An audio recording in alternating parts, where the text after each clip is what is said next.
तो दोस्तों आज हम पढ़ने वाले क्लास 10 हिस्ट्री का चैप्टर नंबर फर्स्ट, जिसका नाम है the rise of nationalism in Europe. In 1848 Frederick Sorio नाम के एक फ्रांस आर्टिस्ट थे। उन्होंने कल्पना करके 4 पिक्चर्स बनाई, जिनमें से ये जो पिक्चर आप देख रहे हो उसका नाम है द पैक्ट बिटवीन नेशन। इस पिक्चर में फ्रेडरिक सोरियो एक डेमोक्रेटिक एंड रिपब्लिक वर्ल्ड की कल्पना कर रहे हैं। यहाँ पर ये जो आपको स्टैचू दिख रही है वो है स्टैचू ऑफ लिबर्टी, जो कि आजादी को दर्शा रही है। इस स्टैचू के एक हाथ में टॉर्च है और दूसरे हाथ में मानव अधिकारों का चार्ट है। इस मूर्ति के सामने जमीन पर मोनार्की सिस्टम का कचरा डला हुआ है, यानी कि राजा महाराजाओं के मुकुट, कपड़े और भी राजशाही वस्तुएं जमीन पर पड़ी हुई है। इसमें जो आर्टिस्ट है वो ये बताना चाह रहे हैं कि जो ये लंबी लाइन में लोग आ रहे हैं वो कैसे मोनार्की सिस्टम के कचरे को छोड़ते जा रहे हैं, मतलब राजा महाराजाओं के शासन को ध्वस्त करते जा रहे हैं और स्टैचू ऑफ लिबर्टी यानी कि आजादी की तरफ बढ़ते जा रहे हैं। यह देखकर उनके गॉड ईसा मसीह और जीसस आसमान से उन्हें आशीर्वाद दे रहे हैं। इस चैप्टर में हम ऐसे कई सारे टॉपिक को पढ़ेंगे जिनकी कल्पना सोरियो ने अपनी इस पेंटिंग में की है। इसके अलावा हम ये भी पढ़ेंगे कि यूरोप का नेशनलिज्म कैसे आया, क्या क्या चेंजेस देखने को मिले, कैसे लोगों ने नेशनलिज्म के लिए स्ट्रगल किया, कैसे यूरोप में से डायनेस्टिक रूल खत्म हुआ और कैसे नेशन स्टेट अस्तित्व में है। तो चलिए, इस टाइम में जब फ्रांस रेवोल्यूशन हुआ तो उसका इम्पैक्ट पूरे यूरोप पर पड़ा, क्योंकि 1789 से पहले जब फ्रांस रेवोल्यूशन नहीं हुआ था तब फ्रांस के ऊपर राजा महाराजाओं का शासन था। वह रूल करते थे। फ्रांस के लोगों के पास कोई पावर नहीं होती थी। राजा जैसा कहेगा लोगों को वैसा ही करना पड़ता था। राजा का बेटा राजा बनता था, फिर उसका बेटा, फिर उसका बेटा, यही सिस्टम चलता था। लेकिन जब फ्रांस में रेवोल्यूशन हुआ तो फ्रांस में पॉलिटिकल और कॉन्स्टिट्यूशनल चेंजेस देखने को मिले। अब क्या क्या चेंजेस देखने को मिले देखो। तो फ्रांस रेवोल्यूशन के दौरान पहला चेंज ये देखने को मिला कि जो पावर मोनार्की के पास थी वो मोनार्की से हटकर फ्रांस के कॉमन सिटीजन के पास पहुंच जाती है। दूसरा चेंज था, लोगों ने पुराने फ्लैग को हटाकर एक न्यू फ्लैग को इंट्रोड्यूस किया जिसमें 3 कलर। थर्ड चेंज था, फ्रांस लैंग्वेज को नेशनल लैंग्वेज घोषित कर दिया। फोर्थ चेंज था, फ्रांस के लोगों ने एक नया नेशनल एंथम कंपोज किया और साथ में शपथ भी लिया। फिफ्थ चेंज था कि कॉमन लोगों ने वोटिंग के थ्रू स्टेट जनरल को इलेक्ट करना शुरू कर दिया और उसका नाम बदलकर नेशनल असेंबली रख दिया। सिक्स्थ चेंज था, जो इंटरनेशनल कस्टम ड्यूटीज पे करनी पड़ती थी फ्रांस के लोगों को, मतलब किसी सामान को इधर से उधर ले जाने के लिए जो टैक्सेस पे करने पड़ते थे उनको हटा दिया गया। तो दोस्तों, इतने सारे चेंजेस हुए फ्रांस रेवोल्यूशन के दौरान। इसके अलावा जो फ्रांस आर्मी थी उसने क्या किया कि जो नेशनलिज्म की भावना थी, मतलब अपने नेशन के प्रति प्यार और देशभक्ति की जो भावना थी, उसे पूरे यूरोप में फैलाना शुरू कर दिया। इन्होंने कहा कि अगर हम मोनार्की को हटाकर डेमोक्रेसी ला सकते हैं तो आप लोग क्यों नहीं। ऐसा इन्होंने ढिढोरा पीटना शुरू कर दिया पूरे यूरोप में। सब कुछ सही चल रहा था, फ्रांस से मोनार्की सिस्टम हट चुका था और डेमोक्रेसी आ गई थी, लोग खुशी खुशी रह रहे थे। लेकिन 1799 में एक ऐसे व्यक्ति की एंट्री होती है जो फ्रांस से डेमोक्रेसी को हटा देता है और सारी पावर अपने हाथ में ले लेता है। उस व्यक्ति का नाम था नेपोलियन बोनापार्ट। इसने क्या किया कि ये कोड लेकर आया जिसका नाम था सिविल कोड ऑफ 1804। इसे नेपोलियन कोड भी बोला जाता है। ये बेसिकली कुछ नहीं था, ये बस कुछ चेंजेस थे जो कि नेपोलियन ने किए थे डिक्टेटर बनने के बाद। तो क्या क्या किया था नेपोलियन ने, देखो। First, established equality before law. पहले क्या होता था कि फ्रांस में सारे लोगों को इक्वल नहीं माना जाता था। जो चर्च और नोबल्स होते थे उन्हें सुपीरियर माना जाता था, उन्हें बर्थ की बेसिस पे प्रिविलेजेस भी मिलते थे। लेकिन अब ऐसा नहीं था। नेपोलियन ने क्या किया कि सबको इक्वल कर दिया, मतलब कानून की नजर में सब लोग बराबर रहेंगे, ना ही कोई सुपीरियर रहेगा और ना ही कोई कमजोर रहेगा। Second, secure the right of property. Napoleon ने क्या किया कि लोगों को राइट टू प्रॉपर्टी दिला दी, मतलब अगर किसी के पास पैसा है तो वो प्रॉपर्टी खरीद सकता है और वो प्रॉपर्टी उसी की रहेगी, कोई उसे छीन नहीं सकता। Third, abolish feudal system.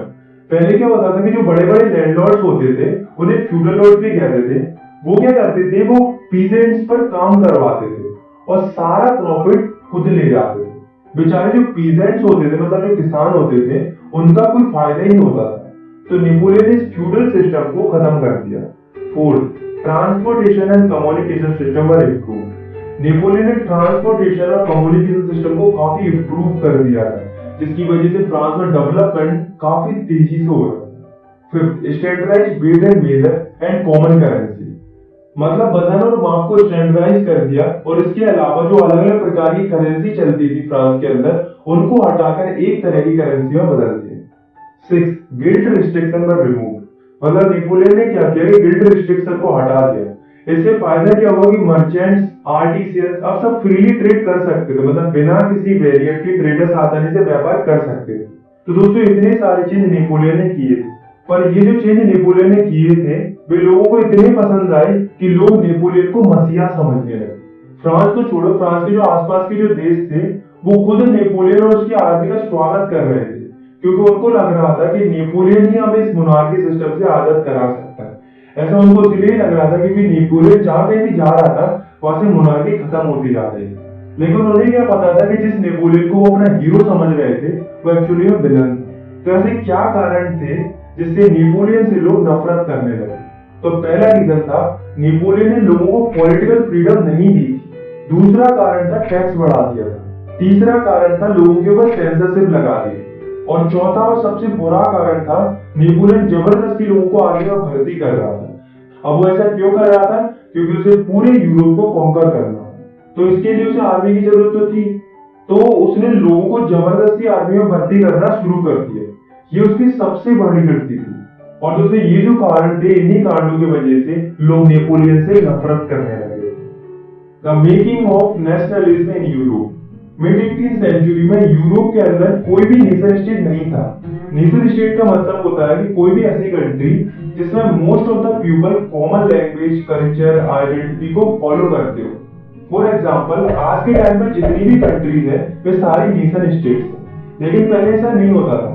अगर हम मिड 18th सेंचुरी वाले यूरोप के मैप को देखेंगे तो हमें कोई भी नेशन स्टेट देखने को नहीं मिलेगा, बल्कि हमें बड़े बड़े साम्राज्य देखने को मिलेंगे जिनके ऊपर राजा महाराजा रूल करते थे। फॉर एग्जाम्पल, अगर हम बात करें हॉब्सबर्ग एम्पायर की, तो इसके अंदर भांति भांति प्रकार के लोग रहते थे जिनके आइडिया, कल्चर, ट्रेडिशन, लैंग्वेज सब कुछ अलग अलग था। अब आप खुद ही सोचो कि अगर इनमें इतनी ज्यादा डाइवर्सिटी होगी तो क्या कभी इनके मन में ऐसा आइडिया आएगा कि हमें एक नेशन स्टेट बनाना चाहिए जिसमें सबकी कॉमन लैंग्वेज, कल्चर, ट्रेडिशन सब कुछ सेम हो? आप में से कई लोग कहेंगे कि नहीं आएगा, बट एक्चुअली में नेशन स्टेट का आइडिया इनके पास आता है। अब वो कैसे आता है, चलिए जानते हैं। The aristocracy and the new middle class. दोस्तों उस समय पर यूरोप के अंदर दो तरह के लोग रहते थे, अरिस्टोक्रेट्स और पीजेंट्स। अरिस्टोक्रेट्स वो लोग थे जिनको सोसाइटी में रईस माना जाता था, मतलब इनको पैसे वाले लोगों में गिना जाता था। इनके पास जमीनें थी, बड़े बड़े टाउन हाउसेस थे। ये लोग माइनॉरिटी में थे, मतलब इनकी जो संख्या थी वो कम थी, लेकिन उसके बावजूद भी इनके पास पावर बहुत थी। क्यों? क्योंकि इनके पास पैसा था। ये जो लोग थे वे आपस की फैमिलीज में शादी करते थे और ये फ्रांस लैंग्वेज बोलते थे, क्योंकि इनका मानना ये था कि फ्रांस लैंग्वेज रईसों वाली भाषा है। इसके अलावा इनका जो स्टैंडर्ड ऑफ लिविंग था वो सबका कॉमन था। एक जैसे कपड़े पहनते थे, एक जैसा खाते थे, मतलब एक जैसी लाइफस्टाइल जीते थे। वहीं जो पीजेंट्स थे वे गरीब थे, इनके पास खुद की कोई जमीन नहीं थी। ये अरिस्टोक्रेट्स की जो जमीन होती थी उन पर जाकर काम करते थे और उनकी जमीन की देखभाल करते थे। ये जो थे वो मेजॉरिटी में थे, मतलब इनकी जो पॉपुलेशन थी वो ज्यादा थी, लेकिन उसके बावजूद भी इनके पास पावर कम थी, because due to lack of money. अब क्या होता है कि इंडस्ट्रियल रिवॉल्यूशन आता है, जिसकी वजह से एक नई वर्किंग क्लास उभर के आती है जिसका नाम था मिडिल क्लास। मिडिल क्लास में वो लोग आते थे जो ना ही ज्यादा गरीब थे और ना ही ज्यादा अमीर थे। ये एजुकेटेड लोग थे, जैसे कि businessman, industrialist and other professional. ये सब मिडिल क्लास में आते थे। तो ये जो मिडिल क्लास के लोग थे, इन्हीं के मन में आइडिया आया। क्या आइडिया आया? एक तो आया नेशन यूनिटी का, मतलब सेम कल्चर, ट्रेडिशन, लैंग्वेज वाले लोग एक साथ रहेंगे, मतलब सिंपली नेशन स्टेट का आइडिया है। और दूसरा आइडिया आया लिबरल नेशनलिज्म का, यानी कि लिबरलिज्म का। तो ये आइडिया क्या कहता था, इसके लिए हम पढ़ते हैं इस टॉपिक को, what did liberal nationalism stand for. तो लिबरल नेशनलिज्म का आइडिया क्या कहता था कि जो ऑटोक्रेसी है वो खत्म होनी चाहिए और जो गवर्नमेंट बने वो जनता के हिसाब से। हर एक नागरिक के पास आजादी होनी चाहिए और कानून की नजर में सब लोग बराबर होने चाहिए। जो चर्च के लोग होते थे उन्हें जन्म से प्रिविलेजेस मिलते थे जो कि गलत था, तो उन प्रिविलेजेस को खत्म कर देना चाहिए और एक कॉन्स्टिट्यूशन होना चाहिए जिसके साथ ही गवर्नमेंट काम करे और गवर्नमेंट एक रिप्रेजेंटेटिव फॉर्म ऑफ गवर्नमेंट होनी चाहिए। तो इन्हीं सब चीजों के लिए जो एजुकेटेड मिडिल क्लास लोग थे वो स्ट्रगल कर रहे थे, बट इसमें एक प्रॉब्लम थी। अब वो प्रॉब्लम क्या थी कि जो मिडिल क्लास लोग थे वो वुमेन्स को सपोर्ट नहीं कर रहे थे। ये भले ही वोटिंग राइट्स की मांग कर रहे थे पर केवल मेंस के लिए, वुमेन्स के लिए नहीं कर रहे थे। और वो भी ऐसे मेंस के लिए जिनके पास प्रॉपर्टी हो। अब आप खुद ही सोचो कि जिन लोगों को छोड़ा जाएगा वो क्या करेंगे, प्रोटेस्ट करेंगे। इसलिए जो मेंस विदाउट प्रॉपर्टी थे और जो वुमेन्स थी वे यूरोप में अलग अलग जगहों पर जाकर प्रोटेस्ट कर रहे हैं। इन सब के अलावा एक और प्रॉब्लम चल रही थी यूरोप के अंदर, वो थी कि जो ट्रेडर्स होते थे उन्हें काफी ज्यादा टैक्स भरना पड़ता था, तब जाके ट्रेडर्स ट्रेड कर पाते थे। तो जब ट्रेडर्स हैब्सबर्ग से न्यूरेमबर्ग आते थे व्यापार के लिए, तो उन्हें 11 जगहों पर टैक्स देना पड़ता था, वो भी 5-5% के हिसाब से। अब आप खुद ही सोचो कि इतना टैक्स अगर ट्रेडर्स पे करेंगे तो कमाएंगे क्या, तो इनको बहुत प्रॉब्लम होगी। इसके साथ साथ यूरोप में कई प्रकार की करेंसीज भी चलती थी, लगभग 30 अलग अलग प्रकार की करेंसी चलती थी। तो इससे ट्रेडर्स को बहुत दिक्कत आती थी, उन्हें हर नए स्टेट में करेंसी चेंज करनी पड़ती थी। तो क्या हुआ, 1834 में कस्टम यूनियन फॉर्म हुआ जिसका नाम था ज़ोलबरी। इसे प्रूशिया ने स्टार्ट किया था और इसमें बाद में जाकर अदर जर्मन स्टेट भी ज्वाइन हो गए थे। इसने क्या किया, इसने 3 काम किए। पहला, जो ट्रेड बैरियर्स थे, मतलब जो अलग अलग जगहों पर टैक्स देने पड़ रहे थे उनको हटा दिया। दूसरा, जो अलग अलग प्रकार की 30 करेंसी चल रही थी यूरोप के अंदर, उनको रिड्यूस करके 2 तरह की करेंसी में कर दिया। तीसरा, रेलवे नेटवर्क को प्रमोट किया जिससे ट्रेडिंग और भी आसानी से हो सके। A new conservatism after 1850। अब दोस्तों, मैंने आपको नेपोलियन की स्टोरी सुनाई थी। मैंने आपको बताया था कि नेपोलियन ने 1799 से रूल करना स्टार्ट किया था और उसका रूल 1815 तक चलता है। तो 1815 में ऐसा क्या हुआ कि नेपोलियन का रूल खत्म हो जाता है।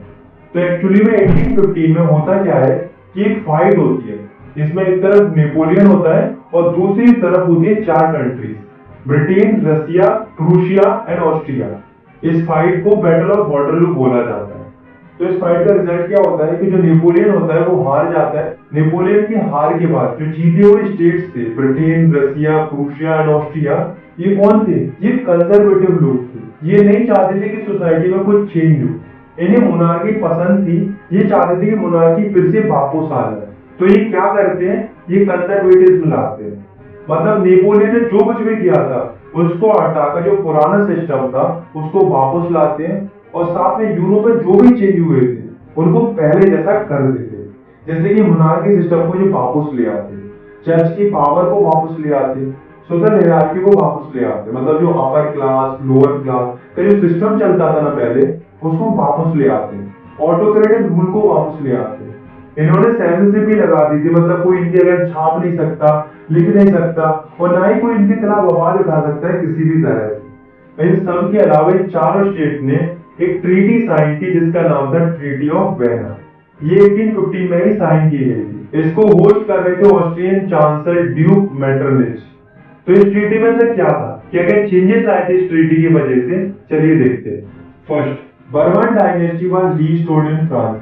फ्रांस में जो बर्मन डायनेस्टी चलती थी पहले, जिसे बीच में हटा दिया था, उसे फिर से रिस्टोर कर दिया। सेकंड, फ्रांस के चारों तरफ बाउंड्रीज पर स्टेट सेटअप किए गए जिससे फ्रांस का एक्सपेंडिशन न हो। थर्ड, प्रूशिया को कुछ इंपोर्टेंट टेरिटरीज दी गई on it's western border. Fourth, Austria को भी नॉर्थ इटली पर कंट्रोल मिल गया। फिफ्थ, रसिया को पोलैंड दे दिया। सिक्स, नेपोलियन ने कॉन्फेडरेशन बनाई थी 39 स्टेट की, उसको इन्होंने अनटच्ड रहने दिया। बाकी तुम्हें तो पता ही है कि नेपोलियन के हर एक चीज को तो इन्होंने चेंज कर दिया। अब दोस्तों, ट्रीटी ऑफ वेना के बाद यूरोप में पूरी तरह से मोनार्की आ चुकी थी और जो कंजर्वेटिव लोग थे उनके पास पावर आ चुकी थी। द रिवॉल्यूशनरीज, तो इस कंजर्वेटिव से बहुत से लिबरल नेशनलिस्ट लोग खुश नहीं थे। तो 1815 के बाद जितने भी लिबरल नेशनलिस्ट लोग थे वे अंडरग्राउंड हो गए, क्योंकि अब पावर कंजर्वेटिव लोगों के पास पहुंच चुकी थी। तो ये ओपनली तो कुछ कर नहीं सकती थी, इसलिए इन्होंने चोरी छुपे सीक्रेट ग्रुप्स बनाने स्टार्ट कर दिए। ये नहीं चाहते थे कि यूरोप में मोनार्की या ऑटोक्रेटिक रूल रहे, इन्हें पूरी तरह से आजादी चाहिए। ऐसे ही एक व्यक्ति थे जिनका नाम था बोसिपी मर्जीनी। इनका जन्म 1807 में गेनियो में हुआ था। ये इटली के रिवॉल्यूशनरी थे। ये एक सोसाइटी के मेंबर भी थे जिसका नाम था कार्बोनरी। और साथ में इन्होंने 2 सीक्रेट सोसाइटी बनाई थी, पहली यंग इटली इन मर्सेलिस और दूसरी यंग यूरोप इन वर्ल्ड। तो ये 2 सोसाइटी बनाई। ये इटली के थे, इसलिए ये चाहते थे कि इटली एक नेशन स्टेट बने। इन्हें देखकर यूरोप में अलग अलग जगहों पर भी सीक्रेट सोसाइटी बनना स्टार्ट हो जाती है। अब आप खुद ही सोचो कि इतनी सारी सीक्रेट सोसाइटी अगर बनेगी तो क्या होगा, रिवॉल्यूशन होगा, ऑफ कोर्स होगा। द एज ऑफ रिवॉल्यूशन 1830 से लेकर 1848 का जो दौर है, इसमें यूरोप के अंदर कई सारे रिवॉल्यूशन होते हैं, इसलिए इस दौर को एज ऑफ रिवॉल्यूशन बोला जाता है। तो इस पीरियड में दो ही मेन रिवॉल्यूशन हुए, एक तो हुआ है जुलाई रेवोल्यूशन और दूसरा हुआ है ग्रीक रेवोल्यूशन। तो सबसे पहले हम बात करते हैं जुलाई रेवोल्यूशन की। तो जुलाई रेवोल्यूशन दो जगहों पर होता है, पहला फ्रांस के ऊपर और दूसरा बेल्जियम के ऊपर।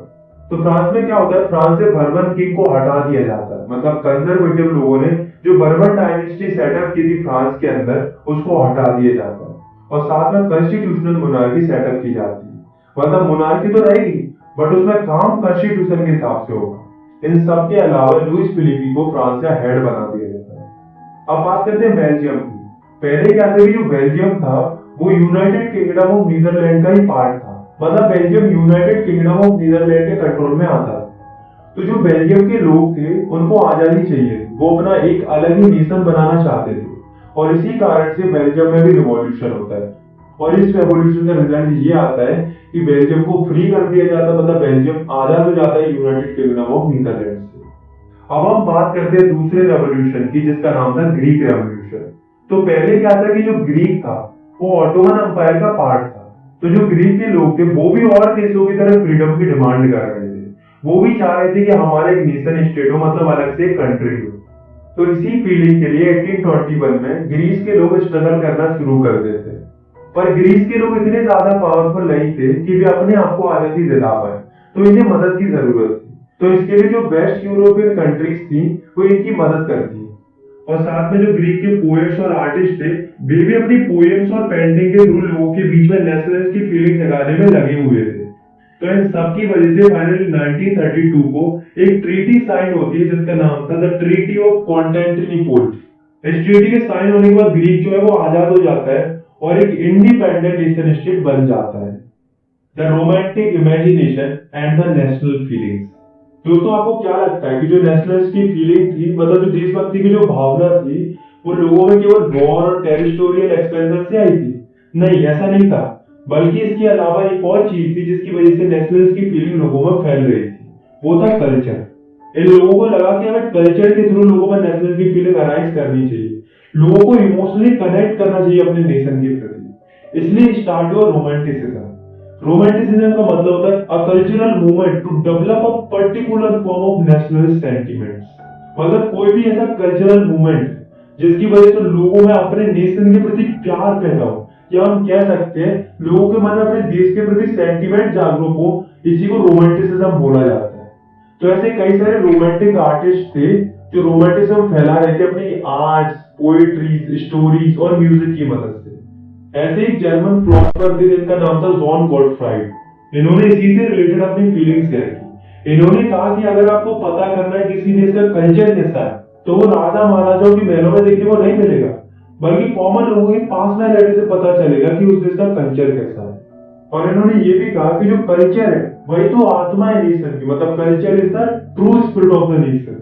अब हम एक स्टोरी सुनिए जो कि पोलैंड की स्टोरी है, ताकि हम और अच्छे से समझ सके कि रोमांटिसिज्म क्या है। तो जो पोलैंड था उसका ज्यादातर हिस्सा रसिया के कंट्रोल में था और जो पोलैंड के लोग थे वो पोलिश भाषा बोलते थे। तो रसिया ने क्या किया कि पोलैंड से पोलिश भाषा को हटा दिया और वहां पर जबरदस्ती रशियन लैंग्वेज को इंप्लीमेंट कर दिया। अब दोस्तों जो पोलैंड के लोग थे उन्हें इस बात के लिए बहुत बुरा लग रहा था कि उनसे उनकी भाषा छीनी जा रही थी। तो पोलैंड के कुछ लोगों ने 1831 में इसके अगेंस्ट रिवॉल्यूशन स्टार्ट किया। पर हमें एक बात पता है कि रसिया आज भी पावरफुल है और उस समय पर भी पावरफुल था, और वैसे भी जो पोलैंड था वो रसिया के कंट्रोल में आता था। तो हुआ क्या कि पोलैंड को दबा दिया गया, मतलब जो लोग रिवॉल्यूशन कर रहे थे उनको चुप करा दिया गया। इनफैक्ट कुछ प्रीस्ट को तो उन्होंने जेल में बंद कर दिया और कुछ को तो उन्होंने साइबेरिया भेज दिया मरने के लिए, ताकि आगे से कोई उनके खिलाफ आवाज ना उठा सके। तो ये जो स्टोरी आपने सुनी है उसका रिजल्ट शायद आपको अच्छा दिखने को ना मिला हो, लेकिन ये स्टोरी हमें एक चीज दिखाती है कि जो ये लैंग्वेज होती है किसी भी नेशन की, वो भी एक वेपन बन सकती है जिससे नेशनलिस्ट की फीलिंग को जगाया जा सकता है। भले ही रसिया अपनी लैंग्वेज को पोलैंड के ऊपर थोपना चाहता था, पर पोलैंड के लोग अपनी कल्चरल लैंग्वेज को छोड़ना नहीं चाह रहे। ये जो प्यार था अपने कल्चर से रिलेटेड, अपनी कल्चरल लैंग्वेज से रिलेटेड, उसी को तो रोमांटिसिज्म बोला जाता है। तभी तो जो रोमांटिक थिंकर्स थे वो लोगों में रोमांटिसिज्म फैला रहे थे, ताकि लोगों में कल्चर के प्रति प्यार बना रहे और लोगों में नेशनल्स की फीलिंग बरकरार रहे। Hunger, hardship and the popular revolt. 1830s में यूरोप के अंदर एक ऐसा दौर आता है जिसमें लोगों की इकोनॉमिक कंडीशन बहुत ज्यादा खराब हो जाती है, इकोनॉमिक हार्डशिप आ जाती है। होता क्या है कि यूरोप के अंदर बहुत ज्यादा पॉपुलेशन बढ़ने लगती है, जिसके कारण अनएम्प्लॉयमेंट बढ़ने लगता है, लोगों के पास काम नहीं था करने के लिए, जिसके कारण जो गांव के लोग थे वो शहरों में जाने लगते हैं ये सोचकर कि वहां जाकर उनको काम मिलेगा। लोगों के आने से शहरों में स्लम्स क्रिएट होने लगते हैं और सिटीज की कंडीशन भी खराब होने लगती है। अब हुआ क्या कि अब जो सामान था वो यूरोप में इंग्लैंड से आने लगा और इंग्लैंड का सामान लोगों के लिए सस्ता पड़ता था क्योंकि ये सामान मशीनों से बनता था, जिससे जो स्मॉल स्केल प्रोड्यूसर थे उनको भी लॉस होने लगा। और यही वो दौर था जब लोगों की फसलें भी खराब हो गई, जिससे फूड प्राइसेस आसमान छू रहे थे, लोगों को खाने के लिए भी स्ट्रगल करना पड़ रहा था। वही जो अमीर लोग थे उन्हें कोई फर्क नहीं पड़ रहा था क्योंकि उनके पास पैसा था। सबसे ज्यादा हंगर और हार्डशिप का असर उन लोगों पर पड़ रहा था जो शहरों से काम की तलाश में आए, यानी कि गरीब लोगों पर। 1848 में फ्रांस की सिटी पेरिस की हालत ऐसी हो जाती है कि लोग सड़कों पर आ जाते हैं। ये देखकर जो फ्रांस का रूलर था लुइस फिलिपी, वो डर जाता है और वो अपनी पोजीशन छोड़कर भाग जाता है। अब जब राजा भाग गया तो कोई ना कोई तो चाहिए कंट्री को रन कराने के लिए। इसके लिए फ्रांस में एक नेशनल असेंबली फॉर्म होती है और नेशनल असेंबली फ्रांस को एक रिपब्लिक कंट्री डिक्लेयर कर देती है। मतलब अब फ्रांस जो है वो एक नेशन स्टेट बन चुका है। नेशनल असेंबली के आने के बाद कुछ चेंजेस होते हैं। बेसिकली दो चेंजेस होते हैं। पहला, सबको वोटिंग राइट दिया जाता है, मतलब जितने भी 21 साल से ऊपर के आदमी हैं उनको वोटिंग राइट्स दे दिया जाता है। अमीर गरीब सबको वोटिंग राइट्स दे दिया जाता है, वुमेन्स को छोड़कर। औरतों को अभी भी वोटिंग राइट्स नहीं दिया गया था। Second, right to work provide कराया जाता है, मतलब सबको काम दिया जाएगा, सबके पास काम रहेगा। तो इससे अनएम्प्लॉयमेंट की जो समस्या चल रही थी फ्रांस के अंदर वो धीरे धीरे खत्म होने लगती है। 1845 में एक और इंसिडेंट हुआ था जिसको सिलेसिया रिवोल्ट बोला जाता है, क्योंकि ये सिलेसिया में हुआ था। तो हुआ क्या था कि कुछ वीवर्स थे जिन्होंने कॉन्ट्रैक्टर के अगेंस्ट में रिवोल्ट कर दिया था। क्यों किया था? क्योंकि कॉन्ट्रैक्टर ने इनका पेमेंट कम कर दिया था। इस बात से वीवर्स को गुस्सा आ गया और उन्होंने कॉन्ट्रैक्टर के घर में तोड़फोड़ मचा दी। कॉन्ट्रैक्टर वीवर्स के डर से एक पास के गांव में जाकर छिप जाता है, लेकिन गांव वालों ने भी उसे रखने से इनकार कर दिया। तो वो जाकर आर्मी के पास पहुंच जाता है और उनसे जाकर मदद मांगने लगता है। तो यहाँ पर जो वीवर्स उसका पीछा कर रहे थे उनकी आर्मी से फाइट होती है जिसमें 11 वीवर्स मर जाते हैं। तो यहाँ पर जो रिवॉल्ट था वो अनसक्सेसफुल था, लेकिन बात वो नहीं थी कि सक्सेसफुल था कि नहीं था, बट बात तो ये थी कि रिवॉल्यूशन हो रहे थे और पूरे यूरोप में हो रहे थे। The revolution of the liberals. अब दोस्तों जब सभी लोग रिवॉल्यूशन कर रहे थे तो मिडिल क्लास लोग कैसे शांत बैठ सकते थे? तो जो मिडिल क्लास लोग थे वो भी 1848 में रिवॉल्यूशन कर रहे थे। और ये क्यों कर रहे थे? क्योंकि ये नेशन स्टेट एस्टेब्लिश करना चाह रहे थे और साथ में डिमांड कर रहे थे पार्लियामेंट्री प्रिंसिपल्स की। पार्लियामेंट्री प्रिंसिपल्स का मतलब होता है कि लोगों के पास एक कॉन्स्टिट्यूशन होना चाहिए, फ्रीडम ऑफ प्रेस होना चाहिए और फ्रीडम ऑफ एसोसिएशन होना चाहिए, मतलब किसी को भी अपनी एसोसिएशन या पार्टी बनाने की आजादी होनी चाहिए। तो इन सब चीजों की डिमांड कर रहे थे मिडिल क्लास के लोग। अब दोस्तों यहाँ से हम जर्मन रीजन की बात करने वाले।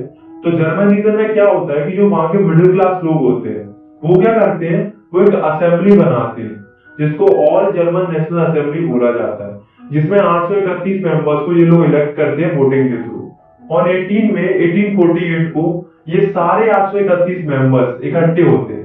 कहाँ इकट्ठे होते हैं? फ्रैंकफर्ट नाम की जगह है जर्मनी में, जहां पर एक चर्च है सेंट पोल नाम का। वहां पर जाकर ये सारे लोग इकट्ठे होते हैं, जैसा कि आप इस पिक्चर में भी देख सकते हो। इसी को फ्रैंकफर्ट पार्लियामेंट भी बोला जाता है, क्योंकि जर्मनी में पार्लियामेंट तो था नहीं, इसलिए इन्होंने चर्च को ही पार्लियामेंट बना लिया था। तो ये जो 831 मेंबर्स थे वो क्या करते हैं, वो एक कॉन्स्टिट्यूशन ड्राफ्ट करते हैं जर्मन नेशन के लिए। पर एक प्रॉब्लम थी, जो ये 831 मेंबर्स इलेक्ट हुए थे वे सारे मिडिल क्लास लोग थे। तो ये क्या करने लगे कि जो वर्कर्स और आर्टिसंस थे उनको इग्नोर करने लगे, उनकी डिमांड्स नहीं सुनी जा रही थी। तो वर्कर्स और आर्टिसंस को गुस्सा आ गया और उन्होंने अपना सपोर्ट वापस ले लिया। वैसे वर्कर्स और आर्टिसंस सपोर्ट कर रहे थे इनको, लेकिन अब नहीं कर रहे थे। इस कारण से जो मिडिल क्लास के लोग कॉन्स्टिट्यूशन की लड़ाई लड़ रहे थे वो कमजोर पड़ने लगे। लेकिन उसके बावजूद भी ये लोग गए राजा के पास अपना कॉन्स्टिट्यूशन का आइडिया लेकर। उस समय पर जो राजा था वो था फ्रेडरिक विलियम फोर्थ। ये पूरे प्रूशिया का राजा था। अब आप लोग कहोगे कि ये प्रूशिया के राजा के पास क्यों गए थे, जर्मनी के राजा के पास क्यों नहीं गए थे? तो एक्चुअली में उस समय पर जर्मनी नाम की कोई कंट्री होती ही नहीं थी। बल्कि उस समय पर जर्मन रीजन हुआ करते थे। इसलिए सारे लोग प्रूशिया के राजा के पास गए थे। अब आप खुद ही सोचो कि क्या राजा चाहेगा कि कॉन्स्टिट्यूशन आए? राजा क्यों चाहेगा अपनी पावर कम करना? इसलिए राजा अपनी आर्मी को बुलाता है और इनकी अच्छे से खातिरदारी करवाता है, और यहाँ पर ये मूवमेंट खत्म हो जाता है। तो यहाँ पर कमी क्या है? इन्होंने वर्कर्स और आर्टिजन का सपोर्ट नहीं लिया। अगर लेते तो ये मूवमेंट थोड़ा ब्रॉड लेवल पर होता और शायद राजा को प्रेशर में आकर इनकी बात माननी पड़ती, लेकिन अब तो ऐसा नहीं हुआ, मूवमेंट फेल हो गया। लेकिन जो मुनाफ थे उन्हें एक चीज समझ में आ गई थी कि भाई ज्यादा समय तक ये लिबरल्स लोगों को रोक नहीं पाएंगे, कभी ना कभी तो ये मिडिल क्लास लोग जीत ही जाएंगे। ऐसा इन्हें रियलाइज होने लगा। तो ये क्या करते हैं, थोड़ा थोड़ा कंसेशन देना शुरू कर देते हैं। तो क्या करते हैं? पहला, सेप्टम और बाउंडेड लेवल को अबॉलिश कर देते हैं हॉब्सबर्ग डोमिनेशन से और रसिया से। और दूसरा, हंगेरियन को ऑटोनॉमी ग्रांट कर दी जाती है इन 1867। The making of Germany and Italy. इस टॉपिक में हम पढ़ेंगे कैसे जर्मनी और इटली यूनिफाइड नेशन बनते हैं और कैसे उनका यूनिफिकेशन होता है। तो सबसे पहले हम देखते हैं जर्मनी के केस को। तो दोस्तों अभी तक हमने ये देख लिया था कि जो जर्मनी के मिडिल क्लास लोग होते हैं वे राजा के पास जाते हैं कॉन्स्टिट्यूशन का आइडिया लेकर, बट राजा जो होता है वो एक्सेप्ट करने से मना कर देता है और उन्हें सप्रेस कर देता है आर्मी की मदद से, और यहाँ पर उनका जो मूवमेंट होता है वो खत्म हो जाता है, यानी कि फेल हो जाता है। अब सवाल ये उठता है क्या मिडिल क्लास लोगों ने आगे कोई मूवमेंट नहीं किया? कैसे किया देखो। तो जो मिडिल क्लास लोग होते हैं वे क्या करते हैं, वे जाते हैं प्रूशिया के बड़े बड़े लैंडलॉर्ड्स के पास, जिन्हें जंकर्स और प्रूशिया भी बोला जाता है। उनसे जाकर ये लोग मदद मांगते हैं। तो जो जंकर्स होते हैं वो इनकी मदद के लिए तैयार हो जाते हैं और सारा जिम्मा अपने ऊपर ले लेते हैं जर्मनी के यूनिफिकेशन का। अब सारी जिम्मेदारी प्रूशिया के पास आ चुकी थी। उस समय पर प्रूशिया का जो चीफ मिनिस्टर था वो था ऑटोमन बिस्मार्क। तो ऑटोमन बिस्मार्क और उसकी मिलिट्री और सारे जंकर्स मिलकर लड़ाई करना शुरू कर देते हैं। किसके खिलाफ? फ्रांस, ऑस्ट्रिया और डेनमार्क के खिलाफ। क्यों करते हैं? क्योंकि ये जर्मन स्पीकिंग रीजन था वो इनके कंट्रोल में था, उनसे छीनने के लिए ये लड़ाई करते हैं। ये लड़ाई 7 सालों तक चलती है और इस लड़ाई का रिजल्ट ये आता है कि जो प्रूशिया होता है वो ये लड़ाई जीत जाता है और इसके साथ ही जर्मनी की यूनिफिकेशन प्रोसेस कंप्लीट हो जाती है, मतलब जर्मनी एक यूनिफाइड नेशन बन जाता है। और फाइनली 18 जनवरी 1871 को जर्मनी का एक नया राजा बनता है जिसका नाम था केजर विलियम फर्स्ट। ये जो राजा बना था वो काफी ज्यादा महत्व देता था करेंसी को मॉडर्नाइज करने में, बैंकिंग और जुडिशियल सिस्टम को इंप्रूव करने में। Italy unified. इससे पहले टॉपिक में हमने पढ़ा था कि जर्मनी का यूनिफिकेशन कैसे हुआ था। इस टॉपिक में हम पढ़ेंगे कि इटली का यूनिफिकेशन कैसे हुआ था। तो देखो 19th सेंचुरी में इटली जो था वो 7 स्टेट्स में बटा हुआ था। अब दोस्तों ये जो स्टेट आप देख रहे हो वो है सर्डिनिया पिडमोंट। यही एकमात्र स्टेट था जहां पर एक ऐसा राजा रूल करता था जो इटली लैंग्वेज बोलता था और वो एक्चुअली में ही इटालियन प्रिंस था। उसका नाम था वेक्टर एमैनुएल सेकंड। अब देखो इटली के नॉर्थ का जो एरिया था वो ऑस्ट्रेलिया हुम्सबर्ग के कंट्रोल में था। इटली के सेंटर का जो एरिया था वो पोप के कंट्रोल में था और जो साउथ का एरिया था वो बर्बन किंग ऑफ स्पेन के कंट्रोल में। अब देखो यूनिफिकेशन कैसे होता है। मैंने आपको एक व्यक्ति के बारे में बताया था जिसका नाम था गुस्सीपी मजीनी। ये भी इटली को यूनिफाइड करना चाहते थे। इनफैक्ट इसके लिए इन्होंने एक सीक्रेट सोसाइटी भी बनाई थी जिसका नाम था यंग इटली, पर अफसोस ये फेल हो गए थे, ये इटली को यूनिफाई नहीं कर पाए थे। बट 1848 में जो सर्डिनिया पिडमोंट का जो किंग था वेक्टर एमैनुएल सेकंड, वो ये ठान लेता है कि अब मैं यूनिफाई करूंगा इटली को। इसके लिए वो अपने चीफ मिनिस्टर को बुलाता है जिसका नाम था काउंट कैवोर और उसे रिस्पॉन्सिबिलिटी दे देता है किसकी? इटली को यूनिफाइड करने की। और यहां से रिवॉल्यूशन स्टार्ट हो जाता है। सबसे पहले क्या होता है कि 1859 में कैवोर फ्रांस के साथ मिलकर ऑस्ट्रेलिया हुम्सबर्ग को हरा देता है और जो एरिया उन्होंने कैप्चर करके रखा था उसको वो अपने कंट्रोल में ले लेता है। अब बारी थी साउथ वाले रीजन की जो कि बर्बन किंग ऑफ स्पेन के कंट्रोल में था। तो इसके लिए कैवोर क्या करता है, एक व्यक्ति की मदद लेता है जिसका नाम था गुस्सीपी गरीपाल्डी, जिसकी खुद की एक आर्मी थी जिसमें हजारों वॉलेंटियर थे। तो ये सारे लोग मिलकर लड़ाई करते हैं और 1860 में इटली के साउथ वाले रीजन को ये स्पेन से आजाद करा लेते हैं। अब अच्छा सेंट्रल इटली, तो सेंट्रल इटली पोप के कंट्रोल में था, पर पोप से आजाद कराने में इनको कोई दिक्कत नहीं होती क्योंकि पोप जो है वो डर जाता है, इसलिए वो पहले ही सरेंडर कर देता है। तो इस तरह से इटली जो है वो यूनिफाइड हो जाता है और फाइनली 1861 में जो वेक्टर एमैनुएल सेकंड थे उनको पूरे इटली का किंग बना दिया जाता है। The strange case of Britain. अभी हमने जर्मनी और इटली का यूनिफिकेशन पढ़ा था, लेकिन इस टॉपिक में हम पढ़ेंगे कि ब्रिटेन का यूनिफिकेशन कैसे हुआ था। तो चलिए देखते हैं। दोस्तों, जो ब्रिटेन का यूनिफिकेशन हुआ था वो ऐसे नहीं हुआ था कि अचानक से वॉर और रिवॉल्यूशन हुए और यूनिफिकेशन हो गया, बल्कि ब्रिटेन का यूनिफिकेशन एक लॉन्ग ड्रॉन प्रोसेस के साथ हुआ था। मतलब एक लंबी चौड़ी प्रोसेस रही थी ब्रिटेन की यूनिफिकेशन के पीछे। अब गाइस आप इस मैप में देखो, ये जो है वो स्कॉटलैंड है, ये इंग्लैंड है, ये वेल्स है और ये आयरलैंड है। ये जो स्टेट्स आप देख रहे हो, इन सब में अलग अलग इथनिक आइडेंटिटीज वाले लोग रहते थे। जैसे कि स्कॉटलैंड में स्कॉट लोग रहते थे, इंग्लैंड में इंग्लिश लोग रहते थे, वेल्स में वेल्स लोग रहते थे और आयरलैंड में आयरिश लोग रहते थे। और दोस्तों, जो वेल्स था वो 1535 से इंग्लैंड का पार्ट था। अब क्या होता है कि जो इंग्लैंड होता है उसमें 1688 से पहले मोनार्की थी और उसके पास पावर भी थी, लेकिन 1688 के बाद वहां पर मोनार्की तो रहती है, लेकिन most of the power English parliament के पास पहुंच जाती है। अब इंग्लैंड ने सोचा कि क्यों ना इन सारे आसपास के स्टेट्स को कैप्चर किया जाए और अपने टेरिटरीज को एक्सपेंड किया जाए। और इंग्लैंड ऐसा ही करता है, सबसे पहले वो फोकस करता है स्कॉटलैंड पर। तो उसके लिए इंग्लैंड क्या करता है, अच्छी अच्छी बातें करता है स्कॉटलैंड से और उसे कन्वेंस करता है और उसके साथ एक एक्ट ऑफ यूनियन साइन करता है इन 1707। और इस एक्ट ऑफ यूनियन के साइन होते ही इंग्लैंड और स्कॉटलैंड एक हो जाते हैं और बनाते हैं United Kingdom of great Britain. अब धीरे धीरे क्या हुआ कि ब्रिटिश पार्लियामेंट के अंदर इंग्लैंड के लोगों का डोमिनेशन बढ़ने लगा और वे धीरे धीरे स्कॉटलैंड के लोगों को सप्रेस करने लगे। ना ही वे अपनी भाषा बोल सकते थे और ना ही वे अपने हिसाब से कुछ भी पहन सकते थे। सिमिलर केस आयरलैंड के साथ हुआ था। आयरलैंड में क्या था, आयरलैंड में दो तरह के लोग रहते थे, कैथोलिक और प्रोटेस्टेंट। कैथोलिक जो थे वो मेजॉरिटी में थे और प्रोटेस्टेंट जो थे वे माइनॉरिटी में थे। इन दोनों के बीच में हमेशा टेंशन बना रहता था, मतलब आपस में लड़ते रहते थे। इसी बात का फायदा उठाता है इंग्लैंड। इंग्लैंड क्या करता है, प्रोटेस्टेंट को सपोर्ट करता है ताकि इंग्लैंड उन पर डोमिनेट कर सके। अब कैथोलिक शांत थोड़े रहेंगे, कैथोलिक्स ने इसका विरोध भी किया। इनफैक्ट एक व्यक्ति थे जिनका नाम था वोल्टटॉन, इन्होंने 1978 में इसके अगेंस्ट रिवॉल्ट भी किया पर उन्हें दबा दिया गया और फाइनली 1801 में आयरलैंड को फोर्सफुली इनकॉर्पोरेट कर लिया जाता है इन यूनाइटेड किंगडम और एक नया ब्रिटिश नेशन बना जिसमें ब्रिटिश फ्लैग था, नेशनल एंथम भी उन्हीं लोगों का था और इंग्लिश लैंग्वेज भी था। सबको प्रमोट किया जाने लगा। Visualising the nation 18th century में जो आर्टिस्ट होते थे उन्होंने सोचा कि क्यों ना नेशंस को विजुअलाइज किया जाए, मतलब नेशंस को रूप दिया जाए। जैसे कि अगर हम बात करें इंडिया की, तो इंडिया को किससे रिप्रेजेंट किया जाता है, भारत माता से। और क्यों किया जाता है, ताकि हम सबको ये फील हो कि हम सब एक हैं और भारत माता हम सबकी माता है। ठीक इसी तरह से जो यूरोप के अलग अलग आर्टिस्ट थे उन्होंने अपने अपने नेशंस को रूप देना स्टार्ट कर दिया अलग अलग फीमेल फिगर्स के थ्रू, जिन्हें एलोगोरीज भी बोला जाता है, ताकि लोगों में यूनिटी बनी रहे। जैसे कि फ्रांस की एलोगोरी थी मैरियन और इसी तरह से जर्मनी की एलोगोरी थी जर्मेनी। तो इस तरह से नेशंस को विजुअलाइज करना स्टार्ट कर दिया। Nationalism and imperialism. नेशनलिज्म तो हम पढ़ते हुए आ रहे हैं। नेशनलिज्म का मतलब होता है अपने देश के प्रति देशभक्ति की भावना, या हम कह सकते हैं अपने देश के प्रति प्यार होना, यही नेशनलिज्म होता है।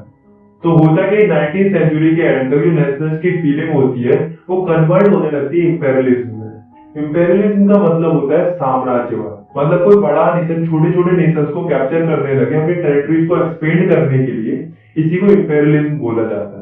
इसी से रिलेटेड एक केस स्टडी है जो कि बाल्कान रीजन की है। तो होता क्या है कि बाल्कान एक जगह थी यूरोप के अंदर जो कि ऑटोमन एम्पायर के अंदर आती थी। इस बाल्कान रीजन के अंदर बहुत सारी स्टेट्स आते थे, जैसे कि रोमानिया, बल्गेरिया, अल्बानिया, ग्रीस और भी बहुत सारे स्टेट्स आते थे।